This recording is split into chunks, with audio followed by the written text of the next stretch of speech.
Good morning, नमस्कार आप सभी लोगों को। मैं प्रमोद कौशल आप सभी का वेलकम करता हूं अपने यूट्यूब प्लेटफॉर्म सर्वोदय इंस्टीट्यूट पर। बात करते हैं करंट अफेयर की। जैसा कि हमारे प्लेटफॉर्म पर जीएस और करंट अफेयर से संबंधित ही मामला है, और जितने भी आप एग्जाम देते हैं नियर अबाउट मैक्सिमम ओल्ड पेपरों का डिस्कशन भी करते हैं। पीसीएस के देखेंगे बहुत सारे पेपर पड़े हुए हैं, आरओ के बहुत सारे पेपर पड़े हुए हैं, सबकी प्लेलिस्ट बनी हुई है। आप धीरे धीरे कोशिश करिए तो आपको बहुत कुछ मिलेगा। ठीक है, तो बात करते हैं 8 और 9 मई की न्यूज, जो आपको 9 मई यानी कल मिलेगी मॉर्निंग में।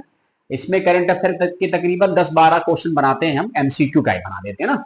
और जब आप एग्जाम देने जाते हो तो आपको रियल ऐसी फीलिंग आती है। बस इसको इंग्लिश ट्रांसलेट नहीं करते हैं, वरना रिसेंटली थोड़ा सा जो इंग्लिश मीडियम वाले बच्चे हैं वो हो सकता है थोड़ा हमारे प्लेटफॉर्म से कम जुड़ते हो, कम पढ़ते हो, बट हमें लगता है हिंदी तो एटलीस्ट सबको आती है और हिंदी सबको आनी चाहिए। हमारे प्लेटफॉर्म पर ज्यादातर बच्चे हिंदी माध्यम के।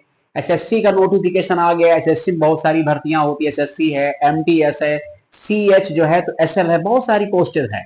और इसके अलावा बहुत सारे बच्चे जो मतलब एकेडमिक हैं 9, 10, 11, 12, इनको तो हमसे जुड़ जाना चाहिए, क्योंकि इनका एक बड़ा, हम भी इसी को फोकस कर रहे हैं। क्योंकि ये सब बच्चे क्या होते हैं, इनको जानकारी नहीं होती है। तो ये जब 12th पास करने के बाद जाते हैं तो बड़ा परेशान रहते हैं, किधर जाए किधर ना जाए। तो आइए चलते हैं और स्टार्ट करते हैं। और आज के पूरे वीडियो में बड़े ध्यान से देखिए, मुझे 10 मिनट की क्लास होती है। इसमें 10-12 क्वेश्चन होते हैं, जहां जरूरी होता है डिस्कशन करते हैं, और मोस्ट इंपॉर्टेंट क्वेश्चन है आज की क्लास में ना। चलिए, एक क्वेश्चन तो डिफरेंट मिलेगा पेपर में आपको। अभी हाल ही में मानव विकास सूचकांक, क्या बोलते हैं इसे, ह्यूमन डेवलपमेंट इंडेक्स, 2025 में भारत की रैंक क्या है। ठीक है, ध्यान रखेंगे, अच्छा क्वेश्चन है, भारत की रैंक पूछता है आपसे। और कोई फर्स्ट नंबर पे कौन था, लास्ट नंबर पे कौन सा, नेवर आस्क, ऐसे क्वेश्चन ही पूछते हैं ना। तो इसका राइट आंसर 130। आपको इतना याद करना, एक तो ये पैटर्न है, सीधे पूछ लेगा मानव विकास सूचकांक में भारत की रैंक क्या है। अगला पूछेगा मानव विकास सूचकांक कौन जारी करता है, तो इसका आंसर है यूएनडीपी, यानी यूनाइटेड नेशन डेवलपमेंट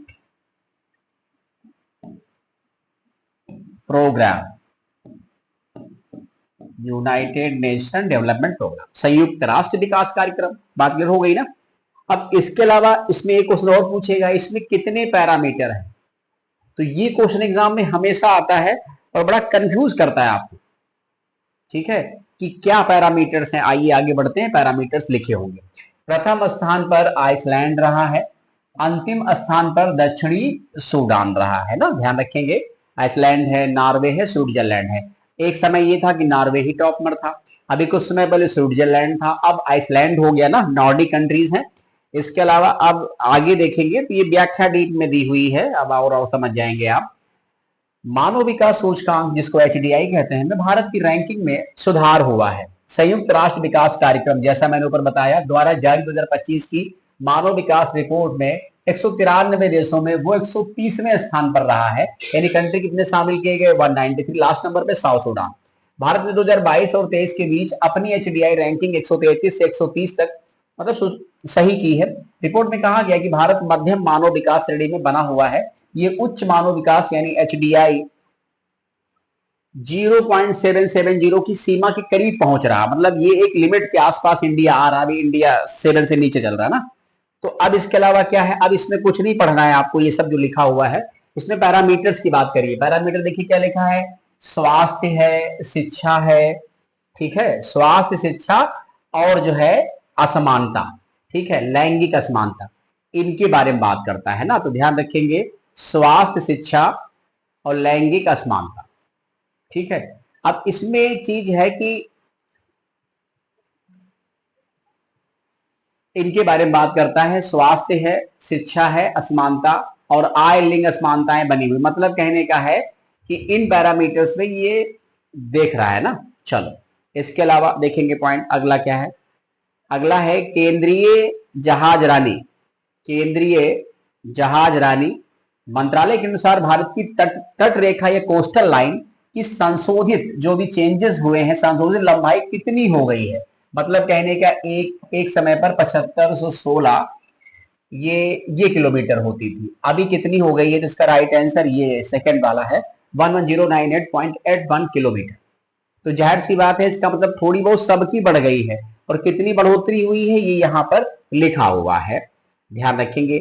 आपको कमेंट करना है, इस क्वेश्चन का उत्तर देना है कि जहाज रानी शिपिंग कारपोरेशन मिनिस्ट्री किसके पास।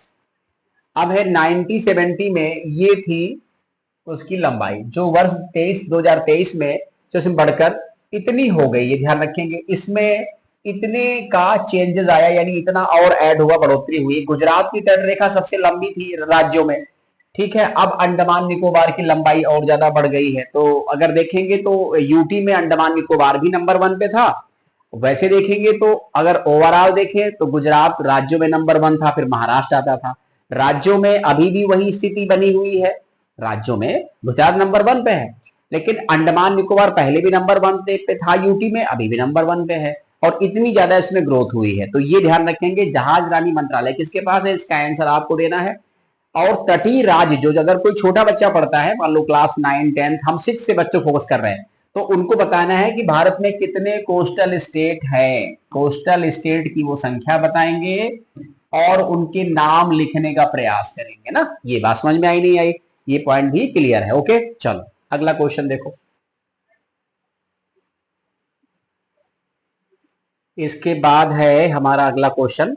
अभी हाल ही में भारतीय नौसेना के आईएनएस मतलब इंडियन नेवी से शारदा, नाम क्या है शारदा ने, किसके साथ संयुक्त मानवीय सहायता और आपदा राहत अभ्यास HADR शुरू किया। अच्छा क्वेश्चन है, पड़ोसी देश के ऑप्शन है, पड़ोसी देश इसका राइट आंसर है। इसका राइट आंसर मालदीव है। और नोट कर लेंगे इसका फुल फॉर्म क्या होता है, humanitarian assistance and disaster relief, इसको कहते हैं HADR, राइट। इसके अलावा देखेंगे हम लोग अगला हमारा पॉइंट क्या है। अगला क्वेश्चन है मोस्ट इंपॉर्टेंट है, क्योंकि फेस्टिवल आते हैं एग्जाम में। हाल ही में त्रिशूरपुरम उत्सव कहां मनाया गया, तो इसका राइट आंसर केरल, केरल है, ध्यान रखेंगे। अभी देखा होगा केरल में एक अंतरराष्ट्रीय जो है बंदरगाह की बात हुई, विजंजम की बात हुई ना, तो वो भी मोस्ट इंपॉर्टेंट है। वो 14वां अंतरराष्ट्रीय बंदरगाह हो जाएगा, बट प्राइवेट है वो। इसके अलावा क्या है, अभी कुछ पॉइंट और हैं केरल के बारे में। केरल के सीएम का नाम पिनाराई विजयन है। केरल के त्रिशूर में वड़क्कूनाथन मंदिर में एक प्रसिद्ध हिंदू मंदिर उत्सव है, कौन, जो भी हमने बताया त्रिशूरपुरम। मकर विलक्कू त्योहार केरल के सबरीमाला मंदिर मनाया जाता है। सबरीमाला टेम्पल एक प्रकार से काफी चर्चा में था ये, जब justice Deepak Mishra chief justice of India थे। तो ध्यान रखिए, सबरीमाला मंदिर कहाँ है, ये केरल में है। इसमें महिलाओं का प्रवेश नहीं होता है, यही लैंगिक असमानता के तहत विवाद खड़ा हुआ था। चलिए इसके बाद देखेंगे हम लोग अगला क्वेश्चन हमारा क्या है। देखिए व्याख्या जहां जरूरी है वहीं देंगे, अदरवाइज सीधे क्वेश्चन पढ़ो, आंसर तो आगे बढ़ जाओ, ज्यादा माथापच्ची मत करो। हाल ही में केंद्रीय मंत्री राम मोहन नायडू ने उड़ीसा के पुरी के साथ किसी एक अन्य ग्रीनफील्ड हवाई अड्डे के लिए सैद्धांतिक मंजूरी दी। मतलब सिविल एविएशन मिनिस्टर कौन हो गए, राम मोहन नायडू, ठीक है, चंद्रबाबू नायडू पार्टी के हैं ये। और इसका राइट आंसर कोटा राजस्थान है।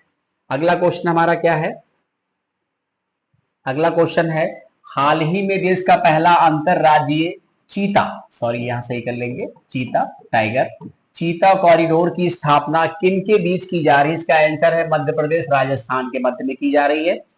इसके अलावा क्या पॉइंट हो जाएगा, ये वन्यजीव संरक्षण के लिए एक महत्वपूर्ण कदम है जो 17,000 वर्ग किलोमीटर क्षेत्र में फैला होगा। इस कॉरिडोर में कूनो, कूनो कहां पड़ता है, मध्य प्रदेश में, ध्यान रखेंगे।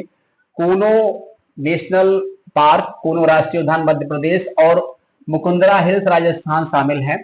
अभी हाल ही में मध्य प्रदेश सरकार ने भारत में चीता प्रोजेक्ट के तहत बोत्सवाना से 8 चीते भारत लाए जाएंगे। चीता प्रोजेक्ट की शुरुआत 2022 में हुई थी, ये ध्यान रखेंगे। तो ये मध्य प्रदेश और राजस्थान की पहल है।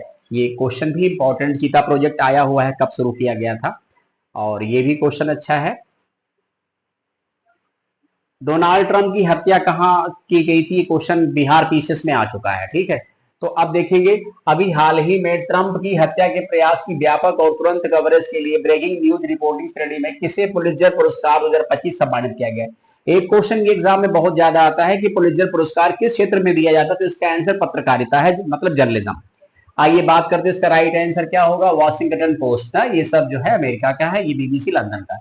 ये पुरस्कार पत्रकारिता, कला और साहित्य के क्षेत्र में दिया जाता है, स्पेशली जो है मतलब पत्रकारिता में है, जिसकी स्थापना 1917 में हुई। इस बार 23 श्रेणियों में ये पुरस्कार दिया गया है, और जो हमने इसमें रिपोर्टिंग श्रेणी में है, ये वॉशिंगटन पोस्ट को दिया गया है। और ये आज का अगला क्वेश्चन है, और हमें लगता है इसके बाद भी क्वेश्चन है 2-3, वो भी देख लेंगे। क्या क्वेश्चन है? कौन सा देश 2025 में 7वें क्वाड नेताओं के शिखर सम्मेलन की मेजबानी करेगा? हमने उसे कई बार क्वाड पढ़ा रखा है। इसका राइट आंसर इंडिया है। देखिए, क्वाड का मतलब है QUAD, मतलब कहने का है क्वाड्रिलेटरल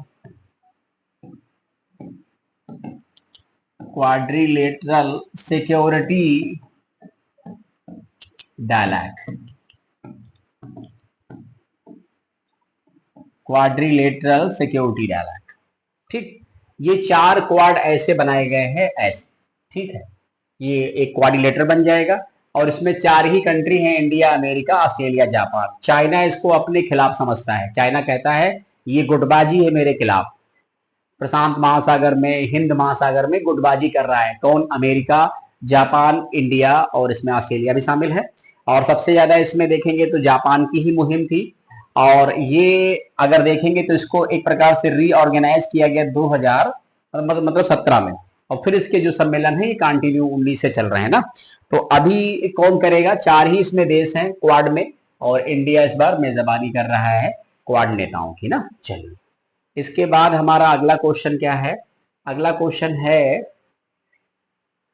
हाल ही में विश्व एथलीट दिवस कब मनाया जाता है? इसका राइट आंसर 7 मई है, और इसकी शुरुआत 1996 से हुई थी। कभी कभी ऐसे क्वेश्चन भी आ जाते हैं, इंपॉर्टेंट डे वाले भी क्वेश्चन आते हैं। ये सारे विद्यार्थी, देखिए जो विद्यार्थी छोटे लेवल की पढ़ाई, जैसे मान लो 9-10 वाले, 11-12 वाले, ये ज्यादा नीट वीट के पीछे ना भागे। नीट और इंजीनियरिंग दूसरे में भी अपना विकल्प तलाश करें। अगर आप इनकम टैक्स इंस्पेक्टर हो जाओ तो वैसे ही आपको 65,000 सैलरी मिलेगी।